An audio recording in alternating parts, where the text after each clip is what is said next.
बिस्मिल्लाहिर्रहमानिर्रहीम अस्सलाम वालेकुम। की हाल है? ठीक हो? उम्मीद करा तुम सारे ठीक होवोगे। जेडे बीमार ने दुआ करते हैं अल्लाह ताला उन्होंने शिफा दे। हफ्ते का दिन तो मूँह शू धो लिया सुबह सुबह, तो कम बहुत ने। अज गड्डी की सर्विस करानी है तो वापस मक्का पाक भी जाना है अज। माशाल्लाह जी, तैफ दे विच बदल बने फिरदे ते मौसम ठंडा। जुमे तो बाद ही बदल आ गए सी, मौसम ठंडा होया फिरदा। मैं दिखाना बैक कैमरे नाल। आ चेक करो जी, बदल बने फिरदे ते हवा भी थोड़ी थोड़ी चली हुई है। आ देखो जी, ते मौसम ठंडा होया खड़ा है जी। हाँ जी, इत्थे जेड़ा दरख्त लगे होए सी ते किसी ने उखेड़ दिता।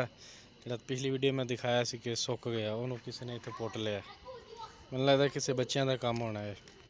माशाल्लाह, अज तो तुसी पाकिस्तान की याद ताज़ा कर दी। पाकिस्तान होटल की दिल कीता पाकिस्तानी माहौल बना देवां। चेक करो भाईजान, ये केड़े होटल की याद ताज़ा की कसूर दी?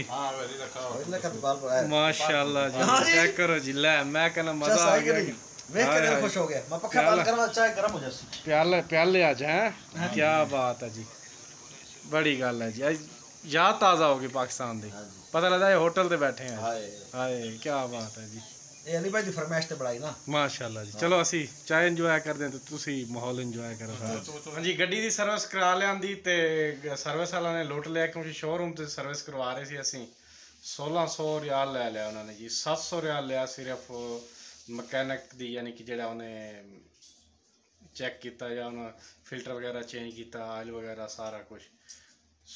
700 रुपया उन्हें ले लिया, तो बाकी समान का बहुत ज़्यादा ले लिया जी। बाहर वैसे चल रहा है 100 तो 200 रियाल, लेकिन उन्हें जी बहुत लुट लिया उन्होंने। तो इन्ना लुटिया कि मैंने भुख लग गई है, तो मैं हम कोई चीज़ खा लवां फिर मिलते हैं।